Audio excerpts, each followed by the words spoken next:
Hello जनता, स्वागत है आप सभी का कॉमर्स अड्डा 24/7 के प्लेटफॉर्म पे। और आज के लेक्चर में बेटा हम लोग composition of functions plus invertible functions पे चर्चा करने वाले हैं।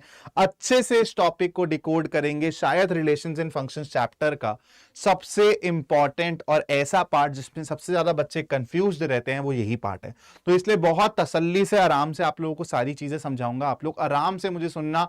इस लेक्चर के बाद आपको रिलेशंस इन फंक्शंस दोबारा छूने की जरूरत नहीं पड़ेगी। इससे ऑलरेडी पहले 3 पार्ट आ चुके हैं, जहां पे पहले पार्ट में बेसिक्स के बारे में डिस्कस किया है, 11th का इंपॉर्टेंट रीकैप दिया है, दूसरे लेक्चर में टाइप्स ऑफ रिलेशंस के बारे में पढ़ा, तीसरे पार्ट में टाइप्स ऑफ रिलेशन के बारे टाइप्स ऑफ फंक्शंस के बारे में पढ़ा। तो अगर आप डायरेक्टली इस वीडियो पे आ रहे हो और अगर आपको इन 3 सब टॉपिक्स में दिक्कत है तो आप प्लीज जाके उन वीडियोस को भी देख लेना। आपका रिलेशंस एंड फंक्शंस अच्छे से कंप्लीट हो जाएगा। तो चलो बेटा, विदाउट एनी फर्दर डिले हम लोग आते हैं कॉम्पोजिशन ऑफ फंक्शन टॉपिक पे। तो यार सबसे पहले ये सब चीजें ऑब्जर्व करने से पहले ना मैं आपको कुछ बातें बताने वाला हूं। आप लोग आराम से मेरी बातों को सुनना और अपने दिमाग में ना उसके बारे में सोचना, ठीक है? दिमाग खोल के बैठना भाई, ये लेक्चर बहुत इंपॉर्टेंट है। जो चीजें समझाऊंगा वो बहुत इंपॉर्टेंट है। अगर मैं आप लोगों को बोलता हूं यार फंक्शन और कुछ नहीं है, फंक्शंस एक तरीके से ना आपका मैपिंग का फंडा है ना? किसी भी इनपुट वैल्यू की आपकी क्या आउटपुट वैल्यू है वो आपके फंक्शंस के थ्रू आप बताते हो, ठीक है? यही आपका फंक्शंस का कॉन्सेप्ट है।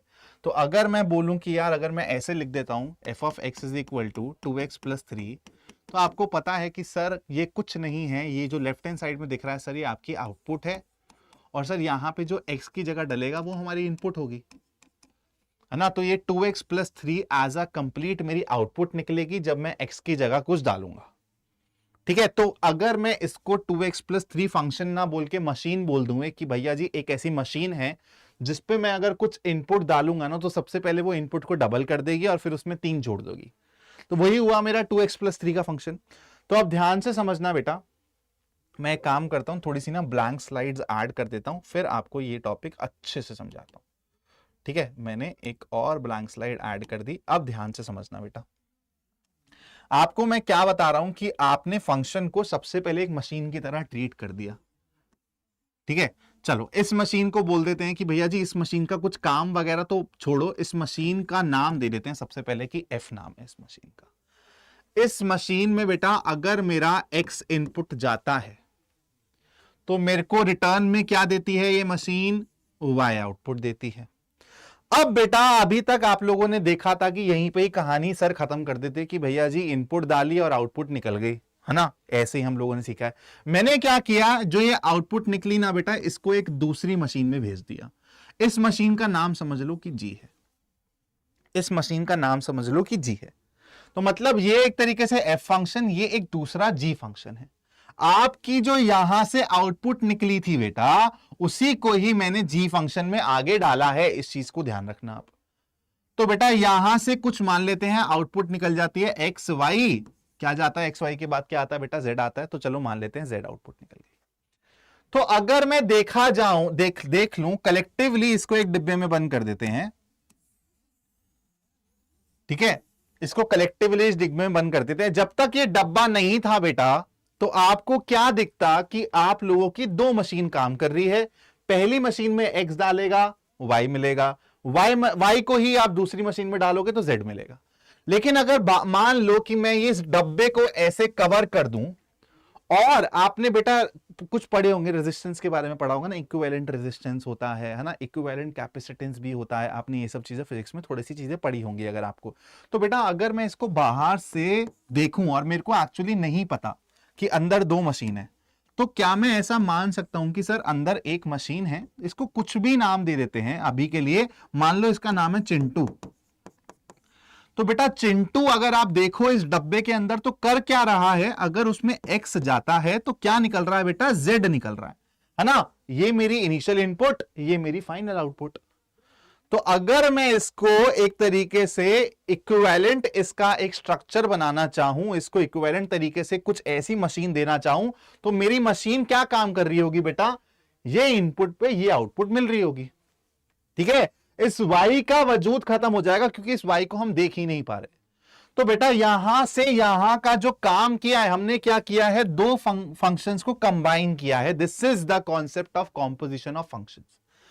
तो मतलब कॉम्पोजिशन ऑफ फंक्शंस में हम लोग बात करते हैं, अगर मतलब दो फंक्शंस को मैं कंबाइन कर रहा हूं तो मैं एक ऐसे सिंगल फंक्शन की खोज करना चाह रहा हूं जो उन दोनों फंक्शंस का काम कर दे। तो बेटा इस फंक्शन को जो हमने अभी चिंटू नाम दिया है ना, इस फंक्शन को जो हमने अभी चिंटू नाम दिया है, इसका नामकरण कैसे होगा, ध्यान से सुनना बेटा। x डाला f में, तो जो ये y है this is nothing but f of x। आपको पता है ना कि f ऑफ x मतलब आपने x को अंडर फंक्शन f डाला तो y मिला, तो मतलब y is nothing but f of x। अब आपने y को अंडर फंक्शन g डाला तो आपको z मिला, तो z is nothing but equal to g of y। क्या है बेटा, g ऑफ y, बोलो हाँ या ना, g ऑफ y। तो आप अगर एक तरीके से देख रहे हो बेटा, तो आपको यहां पे दिख रहा है कि सर यहां से f ऑफ x इसके अंदर गया है, तो ये तो बेटा एक्चुअली ये है क्या, अगर मैं देखूं तो ये y की जगह अगर आप f ऑफ x डाल दोगे तो आपको कुछ ऐसा नहीं दिखेगा, कुछ ऐसा नहीं दिखेगा। तो बेटा यही वो मशीन है, यही वो मशीन है, इक्विवेलेंट मशीन, मतलब चिंटू और कुछ नहीं है। चिंटू का नाम जैसे g of f of x है बेटा, इसको बोला जाता है गॉफ फंक्शन। क्या बोला जाता है, गॉफ फंक्शन। तो गॉफ फंक्शन क्या काम करेगा बेटा, गॉफ फंक्शन को अगर आप x दोगे तो वो आपको z दे देगा, मतलब इन दोनों मशीन के इक्विवेलेंट वो काम करेगा, इन दोनों मशीन के इक्विवेलेंट वो काम करेगा। अभी एक क्वेश्चन आएगा जिसमें आप लोगों को ये समझ भी आ जाएगा कि सर कैसे ये इक्विवेलेंट की तरह काम कर रहा है। तो मतलब एक तरीके से आपको यह समझना है कि गॉफ फंक्शन या फिर इसी को g of f of x भी बोलते हैं, ये जो फंक्शन है ये आपके f और g के कॉम्पोजिशन वाला फंक्शन है, और ये काम उसी तरीके से करेगा जैसे ये मशीन कर रही है। तो हम लोगों ने गॉफ को डिफाइन कर दिया है। अब आप लोगों को एक और फंक्शन पढ़ने को मिला होगा, फॉग एक्स। तो अब खुद सोचो बेटा, अगर मैं यहां पे f की जगह g ले लूं, क्या ले लूं, g ले लूं, और फिर g की जगह क्या ले लूं बेटा, f ले लूं, मतलब ऑर्डर चेंज कर दूं। तो अगर मैं इसमें अब डालूंगा बेटा x, तो मेरे को क्या मिलेगा, y मिलेगा, बोलो हाँ या ना। तो एक तरीके से आपकी जो यहां पे आउटपुट हो गई वो g ऑफ x हो गई। अब ये g ऑफ x जब f के अंदर जाएगा तो बेटा अब क्या आउटपुट निकलेगी आपकी, आप बोलोगे sir f of g of x, और यही और कुछ नहीं है, क्या है बेटा, फॉग है। क्या है, फॉग है, f of g of x। तो गॉफ फंक्शन कब मिलता है, जब आप f फंक्शन को पहले रखोगे बाद में g फंक्शन को रखोगे। फॉग फंक्शन कब मिलेगा, जब आप g फंक्शन को पहले रखोगे और f फंक्शन को बाद रखोगे, मतलब ऑपोजिट तरीके से चल रहा है। ठीक है, तो ये आपका कॉम्पोजिशन ऑफ फंक्शन का थ्योरी था। इतना ही अगर आप लोग अच्छे से विजुअलाइज कर पाए तो आपको किसी भी प्रॉब्लम में दिक्कत नहीं होने वाली है। ठीक है, किसी भी प्रॉब्लम में दिक्कत नहीं होने वाली है। और इसी तरीके से मैं इनवर्स फंक्शन पे भी इसको कनेक्ट कर दूंगा, वरना बच्चे ना बहुत कंफ्यूज हो जाते हैं कि सर कॉम्पोजिशन तो समझ आ गया लेकिन इन्वर्टिबल फंक्शन समझ नहीं आ रहा है हम लोगों को। तो आपको टेंशन लेने की जरूरत नहीं है, आप लोगों को समझाने की जिम्मेदारी मेरी। ऐसे फीड कर दूंगा ना तुम्हारे दिमाग में सारे के सारे कॉन्सेप्ट, तुमको बहुत आसान लगेगी मैथ्स। तुमको बस रेगुलरली जुड़े रहना है प्लेटफॉर्म के साथ। तो ये सब कहानी क्लियर हो गई बेटा। अब आके यहां पे एक बारी डेफिनेशन पढ़ लो। Let a function f is there, जहां पे आप a टू b की मैपिंग, a टू b सेट में मैपिंग हो रही है, and g from b to c be two functions, then its composition of functions f and g denoted by gov a to c, है ना। देखो ना हमने क्या किया था, initial input final output, that means a to c given by gov of x is equal to g of f of x for all x belongs to a। क्योंकि बेटा आपका ये बीच का कहानी तो खत्म ही हो गया ना, आपका बीच का कहानी तो खत्म ही नहीं हो गया, तो आपको a से c तक एक फंक्शन जो पहुंचा देगा उसी फंक्शन को क्या बोलते हैं बेटा, गॉफ फंक्शन। गॉफ फंक्शन कब निकलेगा, जब f पहले रखोगे g बाद में रखोगे। फॉग फंक्शन कब आएगा, फॉग वो टिचक टिचक वाला नहीं, फॉग फंक्शन कब आएगा, जब आप लोग g को पहले रखोगे f को बाद में रखोगे। अब बेटा एक यहां पे आप लोगों को कुछ यहां पे चुनिंदा चीजें दी हुई हैं। In general fog is not equal to gof. ठीक है, इन जनरल फॉग और गॉफ आपको अलग अलग ही दिखेंगे। दूसरा क्या प्रॉपर्टी है, in general gof is 1 1 implies that F is 1 1 and gof is onto implies that G is onto. ऐसे आप लोगों को एनसीईआरटी में ना बहुत सारे क्वेश्चंस देखने को मिलेंगे जहां पे आप लोगों से बोला जाएगा कि अगर मेरा एफ 1 1 है, जी 1 1 है, तो क्या मेरा गॉफ फंक्शन भी 1 1 होगा। आप इसको खुद ही विजुअलाइज करो बेटा कि अगर आपका एफ 1 1 है मतलब इसमें हर एक एक्स की डिस्टिंक्ट इमेज होगी। यहां पर अगर जी भी 1 1 फंक्शन है तो यहां पर भी हर एक की डिस्टिंक्ट इमेज होगी। तो मतलब यहां से यहां तक भी आप जब रिलेट करोगे, जब आप गॉफ फंक्शन की बात करोगे तो यहां से यहां तक भी तो वो डिस्टिंक्टनेस, यूनिकनेस दिखेगी ना। ऐसे ही आप लोगों को बहुत सारे क्वेश्चंस देखने को मिलेंगे, लेकिन आपको अगर ये फंक्शंस अच्छे से समझ आ गया, गॉफ फंक्शन, फॉक फंक्शन, तो आपको उन प्रॉब्लम्स में बिल्कुल भी दिक्कत नहीं होगी। तो I will request you guys कि आप लोग इस लेक्चर के तुरंत बाद एनसीईआरटी के सारे क्वेश्चंस बना लेना। आप लोगों से बहुत इजीली सारे के सारे क्वेश्चन बन जाएंगे। चलो, तो अब कहानी को थोड़ा सा और आगे बढ़ाते हैं भाई, कॉम्पोजिशन ऑफ फंक्शंस के आगे लेके चलते हैं और एक क्वेश्चन को करने की सॉल्व करते हैं। आप लोगों को मैं पहले थोड़ा सा टाइम दे देता हूं, ठीक है, आपको 1 मिनट का टाइम दे रहा हूं। आप इस क्वेश्चन को सॉल्व कीजिए और बताइए कि क्या आंसर आ रहा है। Let a function f where elements are 2 3 4 5 and is mapped to this codomain and g is equal to this and this is my codomain b, functions defined as f of 2 is equal to 3, f of 3 is equal to 4, f of 4 is equal to f of 5 is equal to 5 and ये सब दिया हुआ है and this find gof। तो मेरे को एक simple सी बात बताओ, पहले आप इसको ना पिक्चराइज कर लो कि यार अगर आप 2 को डालते हो अंडर फंक्शन f तो आपको 3 मिलता है, अगर आप 3 को डालते हो अंडर फंक्शन f तो आपको 4 मिलता है, अगर आप 4 को डालते हो अंडर फंक्शन f तो बेटा आपको 5 मिलता है, और 5 को भी डालते हो तो आपको 5 मिलता है। चलो एक काम करते हैं, आप लोग मुझे सबसे पहले बताओ कि इसको देख के आपको क्या लग रहा है कि जो ये f फंक्शन है ये 1 1 है या नहीं है। सबसे पहला तो सवाल मैं तुमसे यही कर लेता हूं, पता चल जाएगा कि कितना तुम लोगों ने पिछले सब टॉपिक्स को भी, पिछले पार्ट्स को भी तुम लोगों ने अच्छे से समझा है। तो अगर मैं बात करूं तो बेटा f of 4 और f of 5 का एक कॉमन इमेज दिख रहा है या नहीं दिख रहा, जल्दी बोलो। मतलब f of 4 f of 5 अगर 5 है तो मतलब at x is equal to 4 and at x is equal to 5 my function is giving output as 5। तो मतलब 2 लोगों का भैया जी सेम प्यार हो रहा है, मतलब मैनी टू 1 है, ये 1 to 1 नहीं है, ठीक है। अब जी फंक्शन के बारे में भी तुम अपने आप सोचना। अब हम आते हैं गॉफ पे, मेन मुद्दे की बात करते हैं। गॉफ क्या है बेटा, it is nothing but G of F of X, ठीक है। तो सबसे पहले हम लोग क्या करेंगे बेटा, अब ए टू सी है ना, क्या है ए टू सी, तो ए से आप इनपुट वैल्यूज उठाओ अपनी। तो सबसे पहले इनपुट वैल्यू क्या है 2, तो G of F of 2, G of F of 2 निकालते हैं सबसे पहले। तो बेटा एफ ऑफ 2 किसके बराबर है, 3 के बराबर है, तो आपको जी ऑफ 3 बताना है। जी ऑफ 3 आपको गिवन है 7, जी ऑफ 3 क्या गिवन है आपको 7। तो आप खुद देखो जी ऑफ एफ ऑफ एक्स एक ऐसा फंक्शन है जहां पे अगर आप x की वैल्यू 2 डालते हो तो फाइनल आउटपुट आपको 7 मिलती है। अब आप इसको एज अ मशीन, 2 मशीनों के साथ भी इमेजिन करो कि 2 डाला आपने तो आपको 3 मिला, फिर वही 3 जब आपने डाला तो आपको 7 मिला। तो इसने क्या किया, जी ऑफ एफ ऑफ एक्स ने 2 डालने पर डायरेक्टली 7 दे दिया। देखो यही तो हम समझने की कोशिश कर रहे थे, यही तो मैं आपको समझा रहा था। अब आ जाते हैं बेटा, एक काम करते हैं जी ऑफ एफ ऑफ 3 पे। तो जी ऑफ एफ ऑफ 3 क्या है बेटा, एफ ऑफ 3 आप लोगों को दिख रहा है 4 के बराबर, तो आपको कुछ नहीं बेटा जी ऑफ 4 के बारे में बताना है। जी ऑफ 4 भी किसके बराबर है, 7 के बराबर है। जी ऑफ 4 भी किसके बराबर है, 7 के बराबर है। तो अगर मैं इस G of F of X function की बात करूं कि ये आपका 1 1 है या फिर ऑन टू है, तो आप खुद सोचो 1 1 है या नहीं है, 1 1 फंक्शन है या नहीं है, जल्दी बताओ।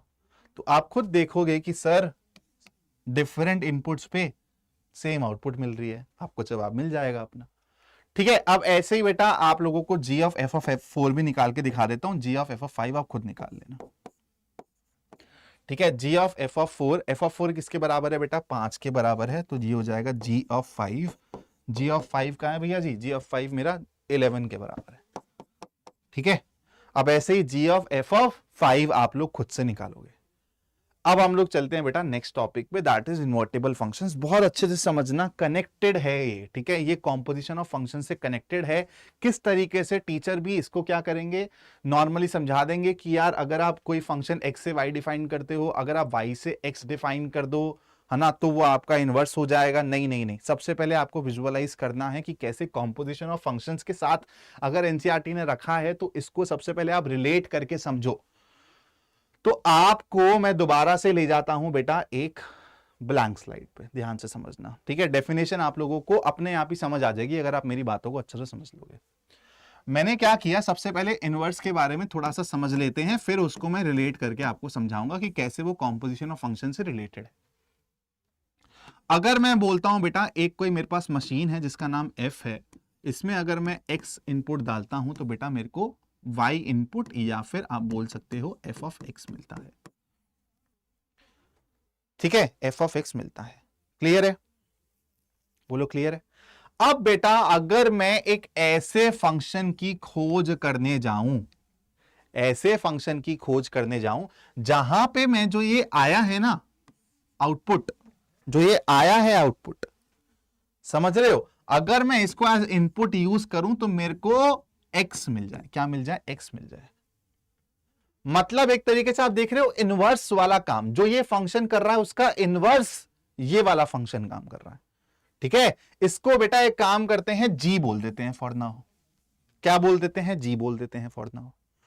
तो आप फटाफट से मेरे को एक बात बताओ, यहां से आप लोगों को दिख रहा है कि y is equal to F of X है, यहां से आप लोगों को दिख रहा है कि g ऑफ y किसके बराबर दिख रहा है बेटा, x के बराबर दिख रहा है। किसके बराबर दिख रहा है, g फंक्शन में y को एज अ इनपुट यूज करोगे तो x मिलेगा। क्या मिलेगा, x मिलेगा। तो अब मेरे को एक बात बताओ, अगर मैं यहां पे y is equal to F of X को, क्योंकि आपको मैंने इनवर्स ट्रिग्नोमेट्रिक फंक्शन पढ़ाया है, तो अगर मैं यहां पे बात करूं f इनवर्स y किसके बराबर दिख रहा है, x के बराबर दिख रहा है। तो आप खुद देखो जब आप y इनपुट डाल रहे हो तो आपको यहां पे f इनवर्स g, तो एक्चुअली जो यहां पे मैंने g लिखा है ना, दिस इज नथिंग, जो मैंने आपको बताया कि इस मशीन के इनवर्स में ये काम कर रही है, तो ये एक्चुअली f इनवर्स मशीन है और कुछ नहीं है, ये f इनवर्स मशीन है। तो जब आपकी इनपुट ये थी, आउटपुट ये थी, लेकिन जब आपने इसको इनपुट बनाया तो आपको वापस से ही वो मिलने लगा जो आपने इनपुट में यूज किया था। तो आप लोग देख पा रहे हो कि कैसे इनवर्स में यहां पे काम चल रहा है। सबसे पहले तो इसको बोलते हैं इनवर्स ऑफ फंक्शन। अब आपको समझ आया होगा क्यों बोला जाता है कि अगर किसी फंक्शन का डोमेन D है और किसी फंक्शन का जो आप बोल सकते हो कि यार रेंज R है, तो क्यों आप इसको इनवर्स कर देते हो जब इनवर्स फंक्शन की बात होती है। तो क्यों आप बोलते हो कि आपका जो इनवर्स फंक्शन है उसकी रेंज अब डोमेन हो जाएगी और जो डोमेन है वो रेंज हो जाएगी। अब समझ आ गया, क्लियर है। अब बेटा इसको आप रिलेट कैसे करोगे कॉम्पोजिशन ऑफ फंक्शन से, ध्यान देना, मैंने यहां पे जी ना जानबूझ के लिखा है, वरना मैं डायरेक्टली एफ इनवर्स भी लिख सकता था। आप खुद देखो, अगर मैं यहां पे दो मशीनें दे दूं एफ और जी, एफ और जी, ध्यान से देखना, तो एक्चुअली अगर मैं यहां पे x डाल रहा हूं तो यहां पे मेरा आउटपुट क्या है, y है। इसी आउटपुट को अगर मैं g में डाल रहा हूं तो g फंक्शन मेरा किस तरीके से काम कर रहा है कि ये मेरे को x ही दे रहा है वापस। तो अगर मैं इन दो डब्बों को एक मशीन से रिप्लेस करना चाहूं तो उसका नाम क्या होगा बेटा, सबसे पहले तो बताओ, गॉफ होगा, है ना, गॉफ फंक्शन होगा। तो अगर गॉफ फंक्शन को मैं यूज करके जो इनपुट डाल रहा हूं बेटा, देखो वही आपको एज आउटपुट मिल रही है। क्या मिल रही है, आउटपुट मिल रही है। इसी को बोला जाता है आइडेंटिटी फंक्शन। क्या बोला जाता है, आइडेंटिटी फंक्शन। क्या बोला जाता है, आइडेंटिटी फंक्शन। तो आपने देखा किस तरीके से सर ने एक फंक्शन और उसके इनवर्स फंक्शन का ही कॉम्पोजिशन कर दिया। क्या कर दिया, जब आप एक फंक्शन और उसके इनवर्स फंक्शन का ही कॉम्पोजिशन करोगे तो आपको गॉफ फंक्शन किस तरीके से दिखेगा, एक आइडेंटिटी फंक्शन की तरह दिखेगा। तो आप अब समझ पा रहे होगे कि आपके जो यहां पे जो ये दो मशीन्स थी, पहली वाली मशीन में आपने इनपुट डाली, आउटपुट मिली, और ये जो सेकंड मशीन है वो किस तरीके से काम कर रही है कि इसी आउटपुट को अपनी इनिशियल इनपुट्स में डाल दे रही है। तो आप क्या बोलते हो कि भैया जी अगर ये f है तो ये मेरा इनवर्स की तरह काम कर रहा है, तो आपका जो ये g फंक्शन है ये इनवर्स फंक्शन है।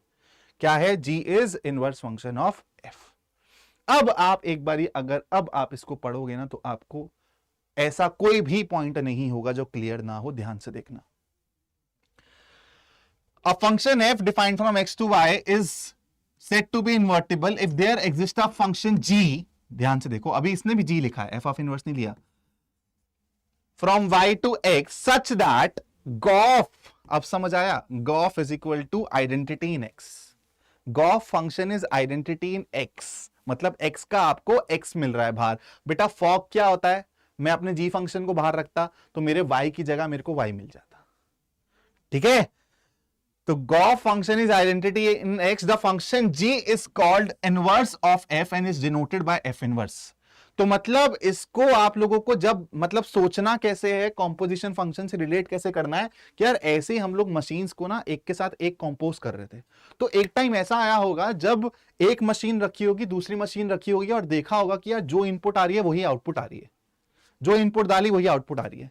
तो किसी ने इस कॉन्सेप्ट को इजाद किया होगा कि यार ये दोनों मशीन ना एक दूसरे का काम उल्टा कर दे रही हैं, अगर ये काम पॉजिटिव में कर रहा है तो ये नेगेटिव में कर रहा है, बैलेंस आउट हो जा रहा है। तो इसलिए जो आपका ये दूसरा फंक्शन है उसको फिर नाम दिया गया, भैया जी तू इनवर्स की तरह काम कर रहा है, तो that means you are inverse of function. An important note is that if f is invertible, this is very very important, then f must be 1 1 and on 2, then f must be 1 1 and on 2। खुद सोचो ना, 1 1 on 2 क्या है, एक तो distinct images, और on 2 का मतलब क्या है कि आपके सेट बी में कोई सा भी आप एलिमेंट नहीं छोड़ सकते।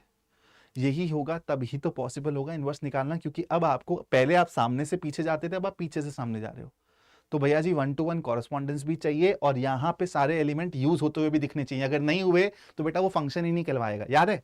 देखो ध्यान से समझो, ऑन टू 1 1 सब बच्चे समझ जाएंगे, लेकिन ऑन टू क्यों होना चाहिए सर? अगर कोई आपका सेट बी था और सेट ए था तो आपको समझ आया सर ये एफ है, लेकिन एफ इनवर्स के लिए बेटा जो ये बी है आपका, ये पहली पोजीशन पे आएगा, ए यहां पर आएगा। आपको फंक्शन की कंडीशन ही यही है कि जो पहला आपका सेट है उसमें कोई सा भी एलिमेंट आप छोड़ नहीं सकते, सारे के सारे यूज होंगे। Every element of A should be used as input, यही होता था फंक्शन का पहला कंडीशन। तो इसलिए आपको ऑन टू फंक्शन होना चाहिए। अब ये आपको कोई नहीं समझाएगा, आप ये क्वेश्चन भी पूछोगे ना अपने सर से, कहीं से भी पूछोगे, मैम से, किसी से पूछोगे, वो आपको बोलेंगे कि बस ये रट लो। मैंने आपको ये भी कॉन्सेप्ट समझाया है कि क्यों 1 1 और ऑन टू फंक्शन के इनवर्स निकालने पॉसिबल होते हैं। If f is 1 1 and on 2 then f must be invertible, मतलब कन्वर्स भी इसका ट्रू है। अब बेटा देखो इनवर्स निकालने के लिए क्या प्रोसेस फॉलो करना होता है, ये आप यहां पे देख सकते हो। अगर आपको y is equal to f of x दिया हुआ है, जैसे हमने किया था ना, f of इनवर्स y को मैंने x बोल दिया था, तो बस वही करेंगे हम लोग। क्या करेंगे, सबसे पहले x को निकाल लेंगे इन टर्म्स ऑफ y, उसके बाद replace x by f inverse y in the relation obtained in step 2, और फिर यहां पे मैं क्या करूंगा, y की जगह x डाल दूंगा, अपने वेरिएबल को चेंज कर दूंगा, बस।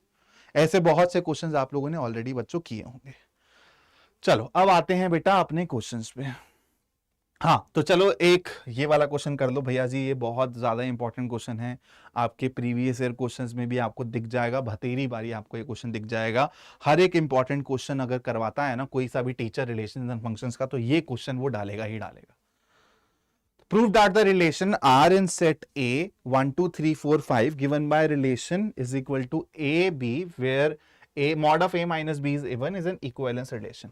तो चलो सबसे पहले अपना रिलेशन यहां पे लिख लेते हैं भैया जी। क्या देखना है, mod of A minus B is even, is even.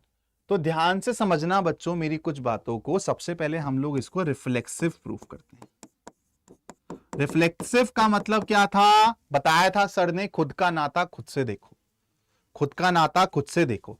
तो अगर मैं a कॉमा बी की जगह दोनों जगह सेम एलिमेंट ले लूं a कॉमा ए, तो a कॉमा ए क्या इस रिलेशनशिप को होल्ड करेगा, तो आप बोलोगे if a comma A is there that means mod of a minus A which is equal to 0 is even, is even, hence a comma a belongs to R.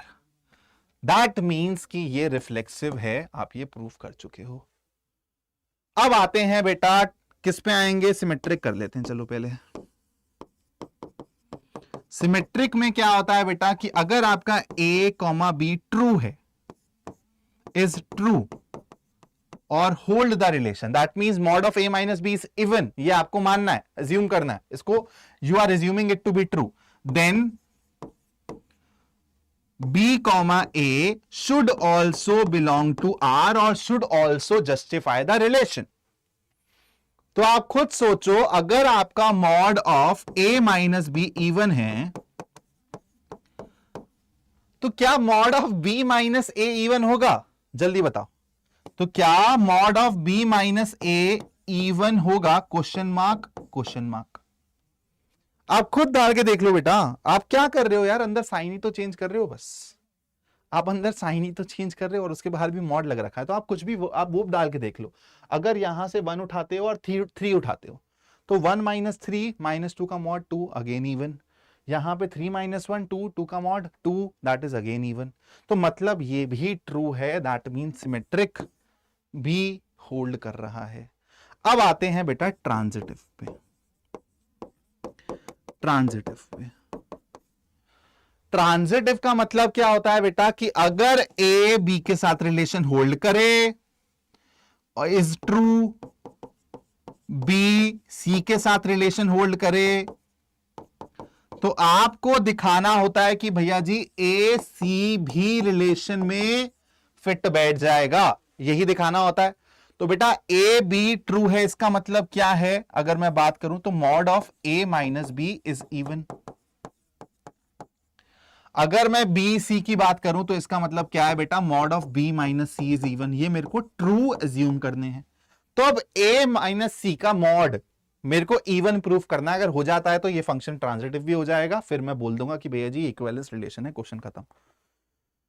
ठीक है, तो अब खुद सोचो आप लोग, अगर mod of A minus B even है और mod of B minus C even है, तो बेटा mod of A minus C है क्या? Actually mod of A minus C है क्या? Isn't this mod of a minus b plus b minus c?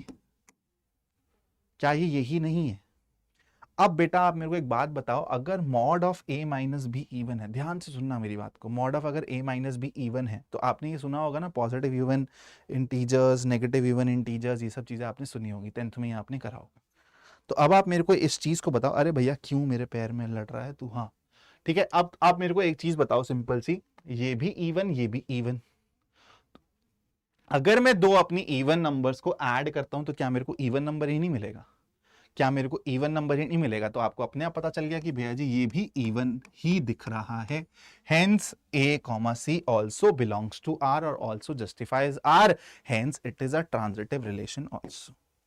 And we can say because the relation is reflexive, symmetric and transitive at the same time, hence it is an equivalence relation. चलो इस वाले question पे आ जाते हैं, एक inverse निकालने वाला question देख लेते हैं भाई।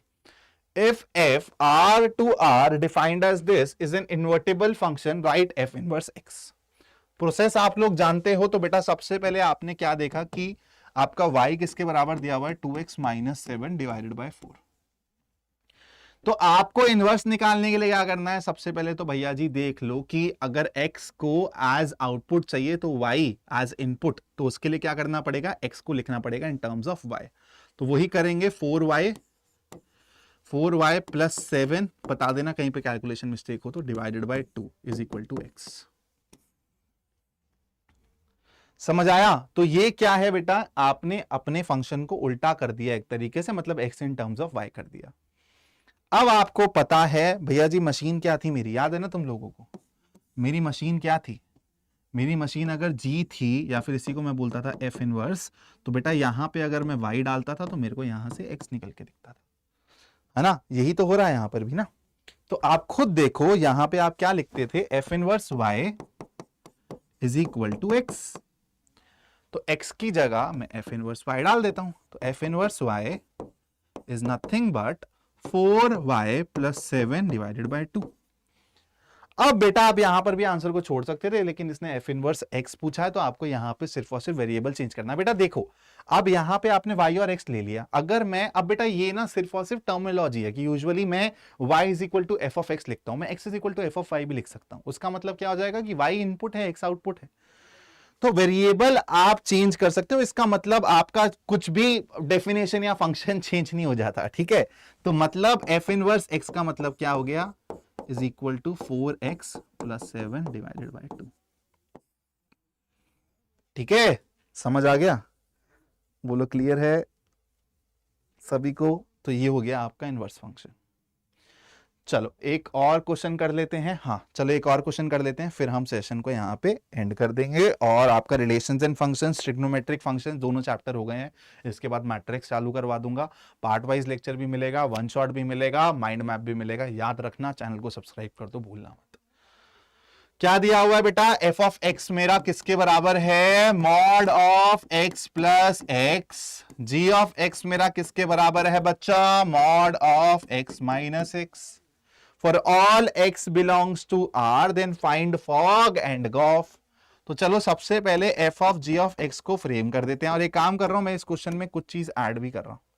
ठीक है, आपको फॉग और गॉफ तो बतानी है, और फॉग की वैल्यू एट -3 बतानी है, और गॉफ की वैल्यू भी एट -3 बतानी है। ठीक है, मैंने क्वेश्चन में कुछ चीजें ऐड भी कर दी है।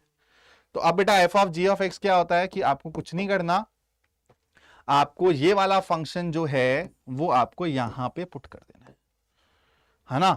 तो आपको पता चल रहा है कि आपको बताना क्या है, f of g of x किसके बराबर है बेटा? Mod of x minus of x। तो ये किसके बराबर होगा? तो यहां पे x की जगह आप ये रख दोगे, दैट मीन्स मॉड, और फिर ये आएगा बेटा mod of x minus x, mod, और फिर प्लस x की जगह क्या आ जाएगा बेटा? Plus mod of x minus of x। ठीक है, एक बार ध्यान से देख लो जो मैंने किया है। कुछ नहीं किया बेटा, x की जगह सिर्फ mod of x minus x यहां पे पुट कर दिया। क्लियर है? अब अगर मैं लिखना चाहूं बेटा, अपना गॉफ लिखना चाहूं, ठीक है, that means g of f of x, तो आपको कुछ नहीं करना, आपको g फंक्शन के अंदर f ऑफ x को सब्स्टिट्यूट करना है as input, that means mod of x plus x। तो ये किसके बराबर हो जाएगा बेटा? मॉड के अंदर सबसे पहले तो आपको x की जगह ये डालना है, that is mod of x plus x, और फिर माइनस ऑफ x मतलब minus of mod x minus of mod x plus x, है ना? प्लस x ही है ना? हाँ जी वीरे, हाँ जी वीरे।